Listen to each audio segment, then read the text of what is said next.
नाज़रीन आप देख रहे हैं मास्टर टीवी, मैं हूँ अय्याज़ मोरस और आज अपने नए प्रोग्राम में आपको खुशामदीद कहता हूँ। मैं आपको मुख्तलिफ़ लोगों से मिलवाता हूँ, उनकी ज़िंदगी, उनके तजुर्बात, उनके मुशाहिदात और जो कुछ उन्होंने ज़िंदगी से सीखा होता है, उसे आप तक शेयर करते हैं। इसका मकसद ये होता है कि जिस तरह से उन्होंने कामयाबी हासिल की है, उस कामयाबी के मुख्तलिफ़ नुक्ता नज़र को आप तक पहुँचा सके। सो आज भी मेरी खुशकिस्मती है कि मैं एक ऐसी शख्सियत के साथ इंटरव्यू कर रहा हूँ जिन्होंने अपनी ज़िंदगी का आगाज़ बड़े हम्बल बैकग्राउंड से किया। कराची में मुख्तलिफ़ अपनी तालीम हासिल की और वहाँ से मुख्तलिफ़ कॉर्पोरेट सेक्टर के इदारों में काम किया और उसके बाद यूके गए और वहाँ पर भी अपना एक नाम बनाया, एक मुनफ़रद पहचान बनाई, मुख्तलिफ़ समाजी कामों के ज़रिए, मुख्तलिफ़ चर्चेज़ के प्रोग्रामों के ज़रिए और सोशल मीडिया के ज़रिए जो है वो उन्होंने काफ़ी कंट्रीब्यूट किया है। मैं सोशल मीडिया के ज़रिए ही मेरी उनसे वाक़फ़ियत काफ़ी सालों से थी, लेकिन राब्ता जो है वो थोड़ा कम था, लेकिन गुज़श्ता साल डॉक्टर जेम्स शेरा की बदौलत उनसे जो है वो ताल्लुकात, उनसे राब्ता बढ़ा और मैंने सोचा कि उनके नुक्ता नज़र को आज मास्टर टीवी के ज़रिए नौजवानों तक पहुँचाने के लिए और आप तक पहुँचाने के लिए हम उनके साथ गुफ्तगू करें। आज हम उनकी ज़िंदगी के मुख्तलिफ़ पहलुओं को, नौजवानों के मसाइल को, कामयाबी को और किस तरह से नौजवान मुआशरे का और अपनी कम्युनिटी का बेहतर हिस्सा बनते हुए मुआशरे को कंट्रीब्यूट कर सकते हैं। तो आज हमारे साथ जनाब जॉन बॉस्को साहब यूके से मौजूद हैं। लाइव हम उनका इंटरव्यू कर रहे हैं। हम उन्हें खुशामदीद कहते हैं, उनका शुक्रिया अदा करते हैं कि उन्होंने आज हमें वक़्त दिया और मास्टर टीवी के साथ अपनी ज़िंदगी के तजुर्बात को, अपने ख़्यालात को शेयर करेंगे। जॉन साहब सबसे पहले तो बहुत-बहुत शुक्रिया and welcome to the show. मोरस साहब, थैंक यू वेरी मच। आपने इतना अच्छा इंट्रोडक्शन दिया। वाकई मेरी मुलाकात जो है आपके साथ जो है वो सोशल मीडिया के जरिए हुई थी, कोई आज से को 8-9 साल पहले। लेकिन बस फिर ये समझ लें कि कोई बीच में इस तरह का गैप आ गया कि हम उसे वैसे कंटिन्यू नहीं कर सके। लेकिन जेम्स शेरा साहब के तवज्जो से जब आप उनकी बुक लिख रहे थे तो कुछ चीजें मेरी भी थी उसमें, तो फिर बड़ा अच्छा हो गया कि हमारा एक राब्ता बहाल हो गया।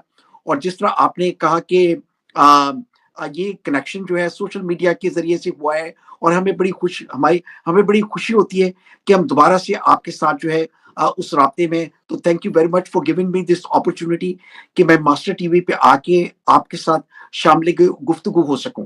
Thank you. सही, बहुत शुक्रिया सर। मेरा मुझे अपने व्यूअर्स के लिए थोड़ा-सा अपना पस मंज़र बताइएगा, कहाँ आपकी पैदाइश हुई? कहाँ से आपने अपनी इब्तदाई तालीम हासिल की और फिर मुख़्तलिफ़ आपने जॉब्स की, सेल्स के हवाले से भी मुख़्तलिफ़ तरह से कॉर्पोरेट सेक्टर में आप गए। तो थोड़ा-सा अपनी जो अर्ली लाइफ़ है, उसके हवाले से बताइएगा। फिर आपका जो कराची से यूके का सफ़र रहा, ये कैसा रहा? Thank you. एक बार फिर मोर साहब, बात ये है कि मैंने कराची में मेरी पैदाइश हुई और मुझे बड़ा फ़ख्र है कि मैं पैदा भी कराची में हुआ और पला-बड़ा भी मैं कराची में हूँ। और मेरा जो फर्स्ट जो स्कूल था वो एक कैथलिक स्कूल था। मैं बल्कि अपने नाज़रीन को बताना चाहता हूँ कि जब हम बेसिकली हम जो रहते थे, हमारा जो घर जो था वो सीएमएस की साइड पे, लियारी की साइड पे होता था। और मैं जब पैदा हुआ और फिर उसके बाद मुझे याद है कि मेरे फादर जो थे, क्योंकि ही वाज़ एसोसिएट इंजीनियर, तो वो एक कंपनी में यहाँ पे काम करते थे जो कि उन्हें बड़ी मुश्किल होती थी वहाँ पे आने में। और उस टाइम पे कोई ऐसा भी नहीं था कि कोई ट्रांसपोर्टेशन की बड़ी प्रॉब्लम होती थी। तो उनके जो होता था जॉब जो थी उनकी एयरफोर्स का प्राइवेट इदारे में थी एक उसमें। तो फिर वो इस जगह पे मूव हुए आज़म टाउन में। तो फिर कैथलिक स्कूल जो था यहाँ पे, मरियम स्कूल था। मेरी इब्तदाई तालीम जो थी वहाँ पे हुई। और मैं बड़े फ़ख्र से कह सकता हूँ कि मैंने अपना जो सफ़र है वो उर्दू मीडियम से किया था। और मैं 8वीं 10वीं क्लास तक जो है मैं उर्दू मीडियम में ही पढ़ता रहा हूँ। और मेरा सफ़र जो है वो यहाँ पे था। फिर उसके बाद खुदावंद ने मुझे मौका दिया कि मैं कॉलेज को जॉइन कर सकूँ। मैंने कॉलेज किया। लेकिन कुछ यही होता है कि जैसे मैं आपको बताऊँ कि जब हमें कोई गाइडेंस नहीं होती, जब हमारे लिए हमें कोई कॉम्पिटिशन देने वाला नहीं होता, तो फिर क्या होता है कि हम एक वक़्त इस तरह का आता है कि थोड़ा-सा हम तालीम की तरफ से थोड़ी-सी गफ़लत का शिकार हो जाते हैं। तो मैंने अपना इंटर जो है वो जब मैं कॉलेज में था, तो वो छोड़ दिया। फिर उसके बाद फिर मेरे को 2-4 साल तक मैं इसी तरह से सोचता रहा कि क्या करूँ, क्या ना करूँ? मुझसे एक मेरे एक छोटे इलाके के थे, तो उन्होंने कहा कि बॉस्को साहब आपकी कौन-सी कोई ऐसी एज हो गई है, आप ऐसा करें कि दोबारा से करें। तो समझिए कि वो मेरा एक टर्निंग पॉइंट था कि जिसने मुझे दोबारा से एजुकेशन की तरफ भी माइल किया। फिर उसके बाद मैंने अपनी कॉलेज में दोबारा किया। दोबारा से जाके जो मैंने कॉलेज अपना इंटर से छोड़ा था, फिर मैंने दोबारा किया। फिर उसके बाद मैंने बीकॉम किया। आई जॉइन मुझे आपने जो कॉर्पोरेट सेक्टर की आपने बात की, तो मुझे बड़ा एहसास हासिल है कि मैंने अपनी लाइफ के जो है वो पहले ही जो है वो साल हैं, फर्स्ट जो मेरी जॉब थी एज अ रिसेप्शन पे मैंने जॉब की होली फैमिली हॉस्पिटल में। फिर then I join Ferguson chartered accountant. मैं 5 साल तक वहां पे रहा और मैं बड़ा खुदावन का शुक्र करता हूँ कि मुझे बहुत कुछ सीखने का मिला, खास तौर पे सीनियर पार्टनर्स के साथ और पार्टनर्स के साथ और डायरेक्टर के साथ बैठने का।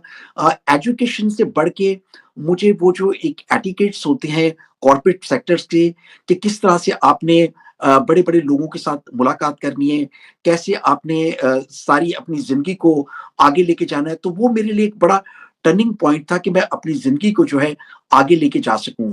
तो मैं समझता हूँ कि वो जो कुछ मैंने सीखा मरियम स्कूल से लेके, और मैं अपने नाज़रीन को ये भी बताना चाहता हूँ कि आप चाहे किसी भी स्कूल में हों, लोग आजकल तो मैं आपको बात कर रहा हूँ आज से 35 साल पहले की, 40 साल पहले की, लेकिन आज के जो बच्चे हैं, वो क्या करते हैं कि ख़ास तौर पे उन्होंने स्कूल में जाना है, तो वो क्या होगा कि इंग्लिश स्कूल के अलावा कोई चीज़ नहीं। लेकिन हमारे स्कूल में हम बड़े थैंकफुल हैं कैथलिक पैरिश चर्च के, कि जिन्होंने स्कूल खोला और हमें जो है इब्तदाई तालीम दी, जिससे उन्होंने हमारी एक बड़ी अच्छी बुनियाद रखी। ख़ास तौर पे हमें वो वैल्यूज़ दी, जिससे हम आज भी माँ-बाप की भी और दोस्तों की सबको जो है रिस्पेक्ट से पेश आते हैं। तो जैसे आपने कहा कि कॉर्पोरेट सेक्टर का जो था, वो फर्गूसन चार्टर्ड अकाउंटेंट से शुरू होके फिर उसके बाद ज़िंदगी ने बहुत सारे एतवार दिखाए। जैसे आप कह सकते हैं कि I was the head of customer services TCS में। फिर उसके बाद फेडेक्स में मैं I was the head of sales and marketing. और फिर उसके बाद मैं मिडल ईस्ट में भी रहा। और by the grace of God जब आप मुझे यूके के हवाले से बात करेंगे, तो I will let you know, अपने नाज़रीन को बताऊँगा कि कैसे ज़िंदगी जो है वो आगे गई। तो ये थोड़ा-सा सफ़र था जो कराची से शुरू हुआ और फिर उसके बाद इस तरह से आते-आते वो यहाँ पे हूँ। अच्छा, मुझे ये बताइएगा, फिर यूके आप आए तो यहाँ जो इब्तदाई तौर पे मसाइल होते हैं कि आप एक नए मुआशरे में, एक नए मुल्क में जाते हैं, ज़ुबान का, कल्चर का सारा फ़र्क, तो उस उन वो मुश्किलात क्या थी और आपने कैसे फ़ेस की? और वहाँ जाके कामयाबी का जो मेयार था, जो सोच थी, तसव्वुर था, उसको कैसे अचीव किया? देखिए, मैं आपको सही बात बताऊँ, आपने बिल्कुल मोरिस साहब, आपने टू द पॉइंट बात की कि यकीन करें कि जो कुछ मैं छोड़ के आया था कराची में, मुझे अपनी लाइफ़ को दोबारा से ज़ीरो से मुझे स्टार्ट करना पड़ा। तो मसाइल तो वाक़ई ही बहुत होते हैं।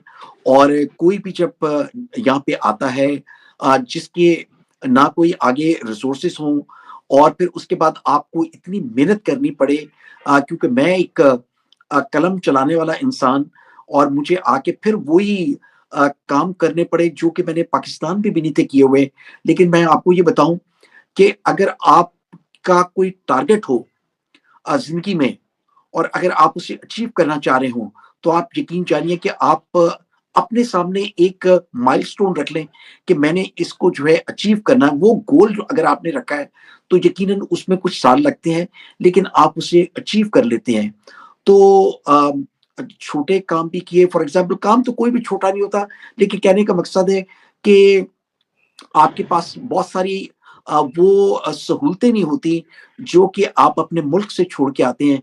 हाँ, जहाँ तक आपने बात की ज़ुबान की, तो मुझे ये बड़ा एक मेरे लिए एक बड़ा एडवांटेज था कि ऑलरेडी मैं ब्लू चिप कंपनीज़ में काम करता रहा हूँ, जिसे हम पाकिस्तान में कहते हैं मल्टीनेशनल कंपनीज़ में, मैंने उनमें ऑलरेडी काम किया था और काफ़ी अच्छे लोगों के साथ काम किया हुआ था। फॉर एग्ज़ाम्पल अगर मैं फर्गूसन चार्टर्ड अकाउंटेंट की बात करूँ, तो आप ये जानेंगे कि दुनिया की बेहतरीन फर्म्स में है, और उसके बाद दुनिया की बेहतरीन जो है पाकिस्तान में जो ऑडिट फर्म्स थी, तो मुझे डायरेक्टर के साथ और जो चेयरमैन वगैरह के साथ उनके साथ बैठने का मौका मिलता था, कॉरेस्पॉन्डेंस करने का मौका मिलता था। तो इंग्लिश के लिहाज से मैं काफ़ी हद तक जो है वो मैं बेहतर था। और जब मैं यहाँ पे आया हूँ, तो फ़र्क सिर्फ़ इतना था कि एक जो एक्सेंट होता है पाकिस्तान से जो आप एक्सेंट लेके आते हैं और जो एक्सेंट यहाँ पे होता है वो थोड़ा-सा मुख्तलिफ होता है। लेकिन अगर आप उस इंफीरियर कॉम्प्लेक्सिटी में रहेंगे, तो आप कभी भी कोई हुँ, चीज़ अचीव नहीं कर सकेंगे। तो मैंने आप अपने आप को एक तो अपने आप को साइलो में नहीं रखा।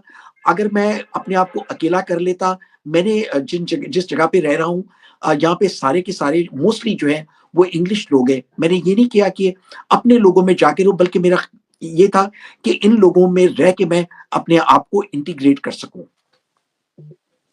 बिल्कुल सही, बहुत-बहुत ज़बरदस्त आपने बात की। अच्छा आपने जैसे वो खुद भी ज़िक्र किया, यहाँ पर भी आपने मुख्तलिफ़ अदारों में काम किया और अब आप एक उम्र का तजुर्बा रखते हैं पाकिस्तान का, एक ग्लोबली दुनिया का। तो आप क्या समझते हैं जो पाकिस्तान में जब आप थे तो कामयाबी का क्या एक मयार था या तसव्वुर था और जब वहाँ की दुनिया में गए, तो उनके लिए कामयाबी क्या है या अब आपको कैसे ज़िंदगी क में कामयाबी को देखते हैं? देखिए, मैं तो पाकिस्तान में भी था, तो मैं आपको सच्ची बात बताऊँ कि मैं खुदावंद का बड़ा शुक्र करता हूँ कि वहाँ पे भी जो मुझे बॉसेस मिले थे मेरे एक बॉस थे अच्छा, जब मैं उनको छोड़ के फर्गूसन से जब मैंने उनको कहा कि मैंने एक और कंपनी में जॉइन करना है क्योंकि मैं आगे पढ़ना चाहता हूँ और मैंने ऑलरेडी जो था आईसीएमए में दाखिला ले चुका था मैं। तो मैंने उनसे जब बात की तो सही, उन्होंने कहा कि देखो, मैं बिल्कुल नहीं चाहता हूँ कि आपकी जो है आप आगे जा रहे हो, आपको आगे तालीम के मौके मिलेंगे। तो उन्होंने मुझे 3 चीज़ें सिखाई थी जो मैं अपने नाज़रीन के सामने भी बताना चाहता हूँ, कि उन्होंने कहा था कि आपके सही, तवज्जुह से आपके चैनल के उन्होंने कहा था कि ज़िंदगी में 3 चीज़ें याद रखें। उन्होंने उँगली से मुझे इस तरह बताया था, उन्होंने कहा था इंग्लिश और उन्होंने कहा था कि दूसरी चीज़ इंग्लिश और फिर उन्होंने कहा था कि तीसरी चीज़ इंग्लिश।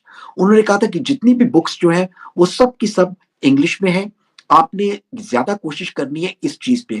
फिर दूसरा ये था कि पाकिस्तान में भी थे, तो आपको मैं एक चीज़ बताऊँ कामयाबी चाहे वो आप पाकिस्तान में हो या पाकिस्तान के बाहर हो, तो कामयाबी आपको मिलती है कि जब आप रिस्पॉन्सिबिलिटी लेते हैं। आप चाहते हैं किसी भी इदारे बिल्कुल में सही। जाएँ, तो लोग आपको ऑथराइज़ करें, आप अथॉरिटी चाहते हैं।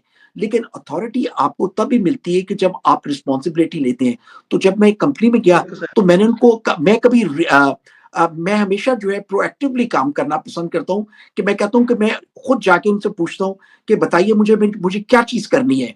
तो फिर जब आप अपना इंटरेस्ट शो करते हैं, फिर हमने ये नहीं देखा कि रात को 12 बजे तक भी हमने काम किया और कई दफ़ा इस तरह होता था कि जब हम कंपनी की एसओपी वगैरह बना रहा होता तो मुझे याद है स्टैंडर्ड ऑपरेटिंग प्रोसीजर, तो उसमें रात के 11-12 बजे तक भी कई दफ़ा काम करना और पाकिस्तान में हर जगह पे जाके ऑडिट करना, ब्रांचेस को देखना, ये सारी चीज़ करना।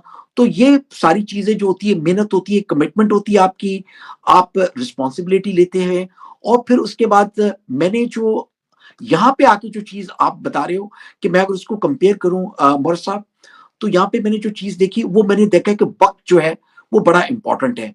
वो लोग जो कि वक़्त की कदर नहीं करते, वो यकीन करें पीछे रह जाते हैं।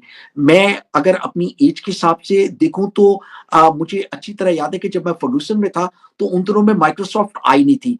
आज जितने भी बच्चे आ रहे हैं, वो यकीन करें कि सारे के सारे कंप्यूटर से लिटरेट आ रहे हैं। लेकिन मैंने अपनी उस ज़माने में मैंने कहा कि मुझे टाइपिंग वगैरह आती थी। मैंने कहा नहीं, मैंने अपना जो है कंप्यूटर पे सारी चीज़ों को सीखना है, हर चीज़ करनी है। तो ये सी चीज़ें जो पाकिस्तान से सीखी थी, वो आज यहाँ पे काम आ रही है। लेकिन एक चीज़ मैं बता दूँ कि यहाँ पे भी लोग जो है डिमांड करते हैं। लोग आपकी शक्ल पे, आपकी टाई पे, आपके कपड़ों पे नहीं जाएँगे, बल्कि लोग ये देखते हैं कि जो ज़िम्मेदारी आपको दी है, क्या आप उस ज़िम्मेदारी को जो है निभा रहे हैं या नहीं निभा रहे। तो फ इंसान पाकिस्तान में भी वही है इंसान यहाँ पे भी वही है। मैं एक ब्लू चिप कंपनी में काम करता हूँ। उसमें दुनिया के तमाम लोग मुल्कों के लोग जो हैं यहाँ पे होते हैं, वो इंग्लिश भी हैं, अमेरिकन भी हैं, इटालियन भी हैं, यूरोपियन भी हैं। लेकिन हम मुझे बिल्कुल नहीं महसूस होता। मुझे यही लगता है कि जैसे मैं अपने लोगों में हूँ, क्योंकि काम वो ये चाहते हैं कि आपको जो ज़िम्मेदारी दी गई है, आप उस ज़िम्मेदारी को पूरी कर रहे हैं कि नहीं कर रहे हैं। अच्छा मैं ये पूछना चाहूँगा क्योंकि आप चर्च के मुख्तलिफ सरगर्मियों में भी यहाँ पे भी, वहाँ पे भी एक्टिव हैं। आप क्या समझती हैं चर्च का क्या कंट्रीब्यूशन है नौजवानों की ग्रोथ में, डेवलपमेंट में और उन्हें क्या करना चाहिए? चर्च का जो है पाकिस्तान के हवाले से पहले मैं थोड़ा-सा बताऊँ मेरी अपनी ज़िंदगी में तो मैं कहूँगा कि चर्च का बहुत बड़ा कंट्रीब्यूशन है। वो कंट्रीब्यूशन इस लिहाज से है कि चर्च ने मुझे बड़ा कॉन्फिडेंस दिया। कॉन्फिडेंस इस लिहाज से दिया कि मुझे बोलने का आपको पता है कि सबसे जो इम्पोर्टेंट चीज़ होती है, वो होती है आप किसी भी कंपनी में काम करते हैं, वो कम्युनिकेशन होती है। और कम्युनिकेशन अगर आपको आती है, चाहे वो आप लिखने को कहें या लोगों के सामने बात करने को कहें, तो मुझे चर्च ने वो एक प्लेटफ़ॉर्म दिया था, जो कि मुझे बचपन से दिया था, क्योंकि मैं एक ऑल्टर बॉय था। कैथलिक चर्च के हवाले से मैं बात करूँगा, फिर उसके बाद क्वायर में, फिर उसके बाद संडे स्कूल में, फिर उसके बाद मुख्तलिफ तंज़ीमों में, तो फिर प्रीस्ट भी अच्छे थे। वही मैंने आपको कहा कि अगर आप ज़िम्मेदारी लेते हैं, तो फिर मैं एज़ अ असिस्टेंट हेड भी था अपने संडे स्कूल का, तो मुझे भी वो मौके मिले कि मैं बच्चों के सामने भी बात कर सकूँ, बड़ों के सामने भी बात कर सकूँ, अपने आइडियाज़ को भी शेयर कर सकूँ। तो मुझे वो चर्च ने वो पूरा-पूरा मौका दिया और फिर उन्हीं तजुर्बात को लेते हुए जब मैं इस मुल्क में आया, तो by the grace of God कि फिर जब मैं अपनी स्टडी कर रहा था, मैं थियोलॉजी की भी स्टडी कर रहा था, तो उसका भी मुझे बड़ा एक एडवांटेज मिला कि चर्च ने मुझे बहुत कुछ सिखाया। सबसे पहली बात है कि मेरी लीडरशिप में जो है, वो चर्च का बहुत बड़ा कंट्रीब्यूशन है।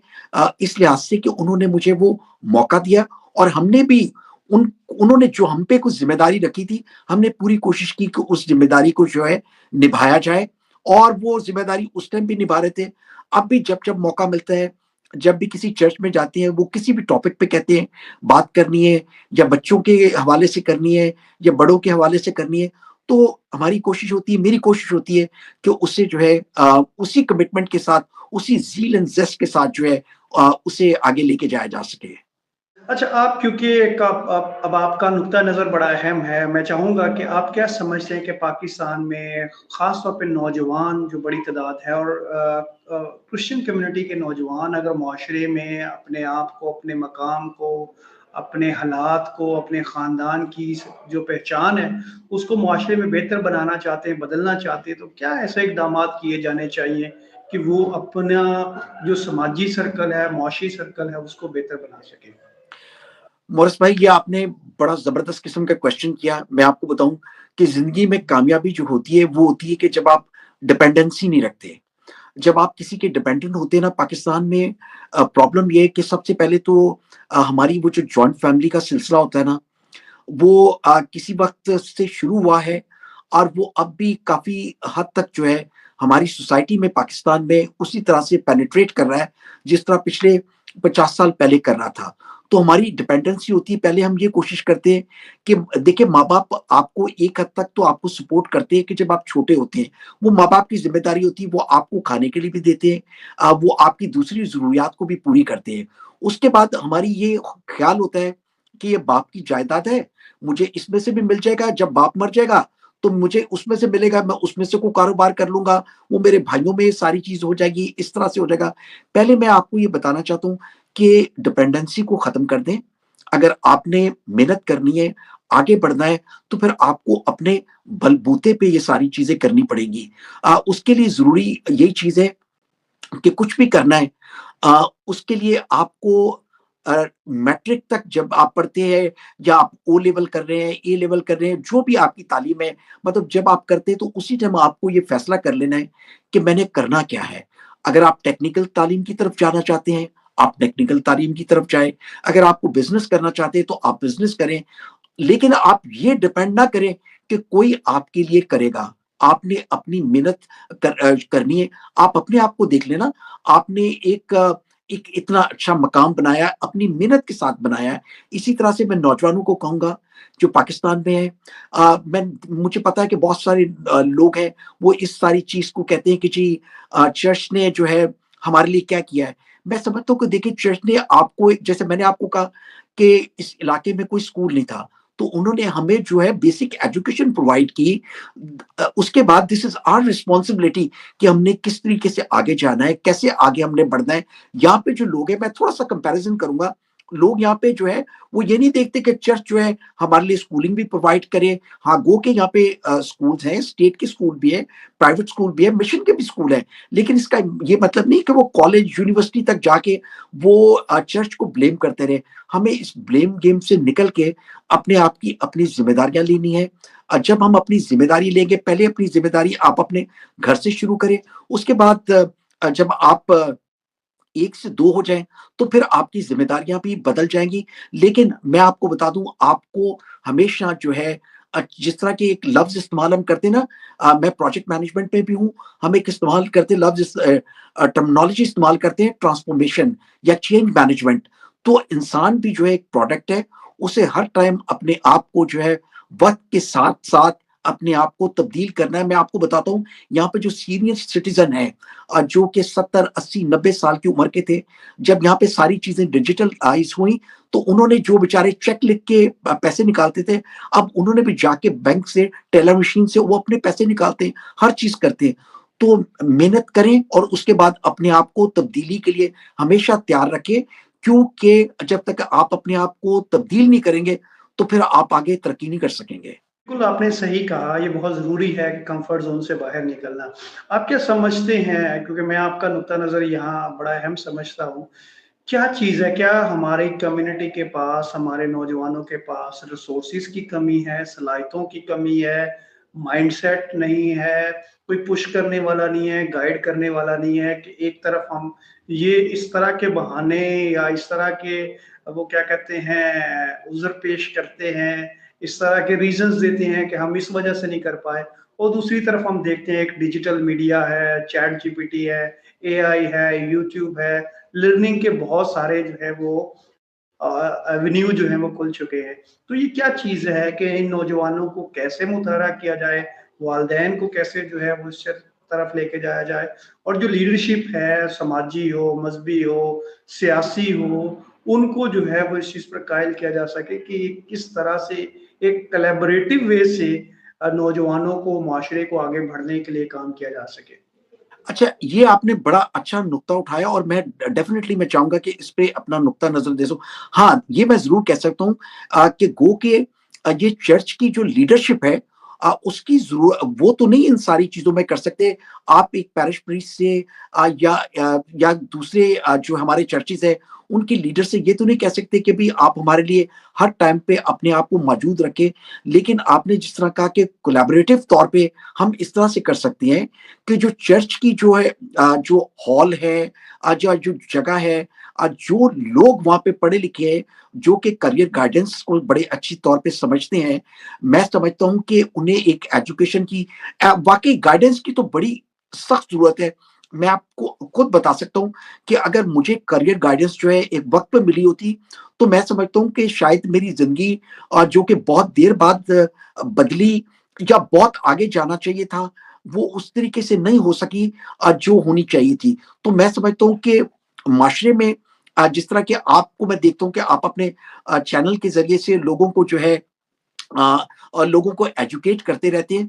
तो यूट्यूब पाकिस्तान में है, जिस तरह के आपने एआई का ज़िक्र किया, फिर दूसरे जो है डिजिटल मीडिया इस टाइम आपके पास है, आपको तो सीखने के लिए किसी किस्म की कोई प्रॉब्लम ही कोई नहीं, अगर आप सीखना चाहते हैं। लेकिन मैं समझता हूँ कि लोग ज़्यादातर ना सोशल मीडिया पे, फेसबुक पे या दूसरी चीज़ों पे अपना क्या कहते हैं टिकटॉक पे या दूसरे जो हैं जो दूसरे चैटिंग के जो है, उस पे अपना टाइम ज़्यादा सर्व करते हैं, बनिस्बत इसलिए कि वो कुछ सीख सकें। आज मैं आपको बताऊँ, आजकल तो ट्रेनिंग्स जो हैं वो भी फ्री हैं।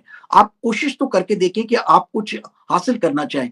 तो मैं नौजवानों से यही चाहूँगा कि प्लीज़ अगर आपको गाइडेंस की ज़रूरत है, तो प्लीज़ आप अपने सराउंडिंग में देखें वो लोग जो कि पढ़े-लिखे लोग हैं, आप उनके साथ बैठें, शर्म ना करें। अगर आप कुछ सीखना चाहते हैं, तो सीखने के लिए उम्र कुछ नहीं होती। देखिए मुझे अच्छी तरह याद है, अब भी मुझे कोई ट्रेनिंग करनी होती है, तो मेरी कोशिश होती है कि आज भी कोई ना कोई ट्रेनिंग करूँ और मैं उससे कुछ ना कुछ सीख सकूँ। तो हम एक जो है इंसान जो है, मैंने जिस तरह आपको पहले कहा था, हम एक प्रोडक्ट हैं। अगर हम ये प्रोडक्ट की जो है एक डिक्लाइन भी होती है ना, प्रोडक्ट की पहले एक देखते ऊपर जाती है, फिर उसके बाद नीचे आती है। हमें नीचे आने से पहले ही अपने आप को इन सारी चीज़ों के लिए तैयार करना चाहिए। नौजवानों को चाहिए कि अपने आप को बहाने ढूँढने की बजाय ये देखें कि आपकी सराउंडिंग में कौन से ऐसे लोग हैं जो कि पढ़े-लिखे हैं। अगर आप समझते हैं कि आपका जो उठना-बैठना है ऐसे लोगों में नहीं है, तो आप पैरिश प्रीस्ट जो भी हैं ये चर्च के या पास्टर हैं या आपके चर्च के जो लीडर्स हैं, आप उनके साथ बात करें। हमारी ये मसाइल हैं। देखिए, जब तक हम अपने मसाइल को आप किसी के सामने पेश नहीं करेंगे, उन्हें बताएँगे नहीं, तो सॉल्यूशन कभी भी नहीं निकलती। तो देखिए ना, किसी भी चीज़ की प्रॉब्लम है, तो फिर उसकी सॉल्यूशन है। अगर आप प्रॉब्लम ही नहीं बताएँगे, तो सॉल्यूशन कैसे निकलेगी? बहुत ज़बरदस्त आपने गुफ्तगू की, वक़्त का बड़ी ही तेज़ी से जो है वो आगे बढ़ा, अंदाज़ा नहीं हुआ। मैं क्योंकि आज जो हमारी इस गुफ्तगू में कहीं न कहीं उनका बड़ा कंट्रीब्यूशन है, डॉक्टर जेम्स शेरा, और उनको हमसे गुज़रे हुए तकरीबन 1 साल होने वाला है और उनकी आने वाले दिनों में बरसी भी है। तो क्योंकि आप उनके साथ काफ़ी वक़्त आपने गुज़ारा है, मुख़्तलिफ़ सरगर्मियों में उनके साथ आप रहे हैं। तो मुझे उनकी शख्सियत के बारे में भी बताइएगा और थोड़ा-सा मुझे बताइएगा कि उनकी कमी जो है वो कैसे महसूस करते हैं आप? क्योंकि आई कैन अंडरस्टैंड कि वो पाकिस्तान में ना सिर्फ बल्कि दुनिया भर में जहाँ-जहाँ पे भी पाकिस्तान के सियासी रहनुमा थे, मज़हबी रहनुमा थे, he was like a father figure, और हमेशा वो कनेक्ट करवाते थे लोगों से कि फलाने बंदे को मिलो, फलाने से गुफ्तगू करो। तो मुझे तो 1 साल में उनकी कमी, उनकी गुफ्तगू, उनकी इंस्पिरेशन वो बड़ा मिस करता हूँ मैं। तो आपको भी ऐसा लगता है, स्पेशली जब यूके में तो वो सारे उनसे मिलते थे और उनको एक बड़ा वो उनकी रहनुमाई लेते थे, तो वो कैसा फ़ील होता है उनके बगैर? मुझे मुझे आप यकीन करें, इस तरह लगता है कि जैसे एक फादर फिगर होता है या बड़ा भाई होता है, वो हमसे बिछड़ गया है। मैं आपको बताता हूँ, उसकी ज़िंदा मिसाल मैं ये देता हूँ कि कल यहाँ पे पाकिस्तानी कमिश्नर जो है, वो जितने भी कुछ लोग होते हैं, उन्हें जो है क्रिसमस डिनर पे जो है वो मधु करते हैं। और कल जो है हमें वहाँ पे इनवाइटेड थे। तो हर साल जिम शेरा साहब जो थे, उन्हें हाई कमीशन जो है अपनी कार भिजवाते थे यहाँ से, और जिस जगह पे वो रहते थे 2.5-3 घंटे का रास्ता होता था, तो वो गाड़ी जो थी वो शोफर के साथ जाती थी, उनको लेके आती थी, और वो सामने वाली फ्रंट सीट पे बैठते थे। और पिछले 2 सालों से तो वो कायदे-आज़म की जो कैप होती थी वो पहनी होती थी, हम सब जाके उनके साथ बैठते थे। तो मुझे तो उनके साथ बैठने का बड़ा मौका मिला है। मैंने उनके बिहाफ़ पे जो है बहुत सारी मैंने इंटरव्यूज़ किए हैं, और उनके मैंने बहुत सारे इंटरव्यूज़ किए हैं। और उसके अलावा आप देखें कि मैं आज़म मिराज साहब ने जो किताब, वो उन्होंने उसका ज़िक्र भी किया कि मैंने उनको इंट्रोड्यूस करवाया, जो उन्होंने जो किताबचा उन्होंने लिखी थी, वो सारी चीज़ वो भी मैंने करवाई। फिर उसके बाद जेम्स शेरा साहब के साथ मेरा ताल्लुक 2011 से था। और एक जगह पे जब शहबाज भट्टी साहब की जब असैसिनेशन के बाद जब फर्स्ट सर्विस हुई थी, तो मैं भी स्पीकर था, तो वो भी स्पीकर थे। तो जब उन्होंने मुझे सुना बात करते, तो वो मेरे पास खुद आए। वो इतनी जानी-पहचानी शख्सियत थी। फिर उसके बाद मेरा उनके साथ पूरा, जब तक वो यहाँ पे थे, मेरा उनके साथ राब्ता रहा। जब उनकी यहाँ पे फ्यूनरल हुई, I was there, I talk about, मैंने टेलीविज़न को इंटरव्यू भी दिया। और यकीन करें कि उनकी कमी को शायद अ, बरसों तक कोई ना पूरा कर सके, क्योंकि वो एक ऐसी शख्सियत थी जो कि सिर्फ क्रिश्चियंस में नहीं, बल्कि यहाँ के लोगों, ब्रिटिश लोगों में भी, और यहाँ के लोगों में भी, पाकिस्तानी क्रिश्चियंस में भी, और जो कि पाकिस्तान के जो पाकिस्तानी मुस्लिम हैं, उनमें भी वो उतना ही ऊँचा नाम था जितना कि जो है हमारे लोगों में था। तो उनकी कमी को तो जो है मोरेस भाई कोई भी नहीं पूरा कर सकता। तो ये आप याद रखें कि कल जो है हमें उनकी कमी बड़ी महसूस हुई, क्योंकि हमेशा वो जो है वो फ्रंट सीट पे बैठते थे, तो हमारे लिए एक बड़ा एहसास होता था कि हमारी तरफ से जो है इतनी इज्जत जो है हाई कमिश्नर जो है वो उन्हें देते थे। तो वो कमी को तो मैं समझता हूँ कोई भी नहीं पूरा कर सकता। और जो उनकी कंट्रीब्यूशन है, आपको पता है कि यहाँ पे किसी के नाम पे जो है सड़क नहीं है। जेम शेरा साहब के नाम पे जो है वो रग्बी में उनके नाम पे सड़क भी है, और 2-2 3-3 उन्हें पीएचडी की जो है एजाज़त से भी नवाज़ा गया है, और हज़ारों उनको जो है क्या-क्या मैं कहूँ उनकी शख्सियत के बारे में। जी, बहुत-बहुत शुक्रिया आपके वक़्त का, आपके ख़्यालात का। आपने अपना वक़्त दिया और मैं उसके लिए आपका मशकूर हूँ। मैं चाहता हूँ कि आप उन लोगों को जो बड़े छोटे पैमाने से छोटे पस मंज़र से आते हैं, आगे बढ़ना चाहते हैं, ज़िंदगी में कुछ करना चाहते हैं, ख़्वाब बड़े हैं, मसाइल ज़्यादा हैं, वसाइल थोड़े हैं, तो क्या आप मैसेज देना चाहेंगे? क्या वो करें? किस तरह से अपने आप को मुतहर्रिक रखें, फ़ोकस रखें और कामयाबी की तरफ आगे बढ़ते जाएँ? देखिए, पहली तो बात है कि मैं आपको एक एक जो चीज़ होती है ना, वो होती है इन्फीरियर कॉम्प्लेक्सिटी। पहले तो ये कि हमें कॉम्प्लेक्सिटी से अपने आप को बाहर निकालना है। और अगर आप पाकिस्तान में भी हैं, तो आप ये देखें कि कोई भी जो इदारा है, उन्हें आपका काम चाहिए। अगर आप समझते हैं कि आप एजुकेशन में आगे जाके लोगों के साथ कम्पीट करके आगे बढ़ना चाहते हैं, तो यही एक ये है कि अपने आप को वक़्त के हिसाब से आगे लेके चलिए। बाकी मैं आपको एक बता दूँ, एक मैंने आज से बहुत साल पहले जब मैं पाकिस्तान में था, तो एक मैंने बात सुनी थी, तो मेरे वो एक डायरेक्टर होते थे, तो उन्होंने मुझे बताया था, मैं उनको कहता था, बाहर सारी चीज़ें बड़ी अच्छी होती हैं, तो उन्होंने मुझे कहा था कि grass is always green in other man's field, कि जो घास जो है वो दूसरे के खेत में जो है बड़ी हरी-भरी आपको नज़र आती है। आप किसी भी जगह पे होंगे, आपको मेहनत करनी है। मेहनत करेंगे तो आपके लिए तरक्की जो है बहुत है। डॉक्टर पीटर जे डेविड का मैंने आज से 1 डेढ़ महीने पहले इंटरव्यू किया था। देखिए, एक सिंपली तौर पे वो एमबीबीएस करके आए थे, तो खुदावंद ने उनको बड़ा सरफराज किया है। तो मेहनत करेंगे तो आपके लिए सारे एवेन्यू खुले हुए हैं, चाहे वो पाकिस्तान हो, यूएसए हो, यूरोप हो। मेहनत आपको करने की ज़रूरत है, और बाकी बिल्कुल फ़ोकस रहें, अपने गोल को जो है ये याद रखें, अगर आप कोई चीज़ अचीव करना चाह रहे हैं, तो एक प्लान, अपना लिस्ट बनाएँ। जब तक आप ये सोचेंगे कि, और लिस्ट बना के फिर उसको आपने एक्शन में लेके आना है। अब कई लोग होते हैं, कहते हैं कि यार मैं मोटिवेटेड नहीं हूँ। भाई देखिए ना, अगर मैं आपको एक टाइम पे मोटिवेट कर भी दूँगा, लेकिन मोटिवेशन के साथ-साथ आपको कंसिस्टेंसी की ज़रूरत है, कि आपने अगर अपना वेट लूज़ करना है, तो आपको ये नहीं कि जिम में 2 दिन गया और पता लगा कि उसके बाद मैं 2 साल गया ही नहीं। तो आपकी जो कंटिन्यूटी है किसी भी चीज़ में, वो बड़ी ज़रूरी है। तो यही आपकी तरक्की के लिए है। अ, अपने आप को फ़ोकस रखें और सारी चीज़ें आपको हासिल होती जाएँगी। थैंक यू सो मच, आपका आपने वक़्त दिया, अपने कीमती ख़्यालात का इज़हार किया, और इसी नोट के साथ जो है वो आपसे इजाज़त चाहेंगे और व्यूअर्स को बताते चलेंगे, जिस तरह जॉन बॉस्को साहब ने बहुत ही खूबसूरत समराइज़ किया। मेहनत करें, मुस्तकिल मिज़ाजी के साथ फ़ोकस होकर आगे बढ़े रहें, लगे रहें ज़िंदगी में। मुश्किलात, मसाइल, परेशानियाँ और ऐसे वक़्त आते हैं जब आपको लगता है कि आपकी जो मेहनत है उसका फल नहीं मिल रहा, लेकिन अगर आप मुस्तकिल मिज़ाजी के साथ आगे बढ़ते रहते हैं, तो एक वक़्त, एक मकाम ऐसा आता है कि आपको अपनी कामयाबी का जो फल है, वो मकाम है, वो नाम है, वो माशरे में ज़रूर मिलता है। लेकिन उसके लिए आपको साबित कदम रहना होता है, आपको मुसलसल काम करते रहना। आज के इस प्रोग्राम में आपसे इजाज़त चाहेंगे, आपसे मुलाकात होगी अगले प्रोग्राम में एक नई शख्सियत के साथ, नए मौज़ू के साथ। अपना बहुत सारा ख्याल रखिएगा। Thank you so much.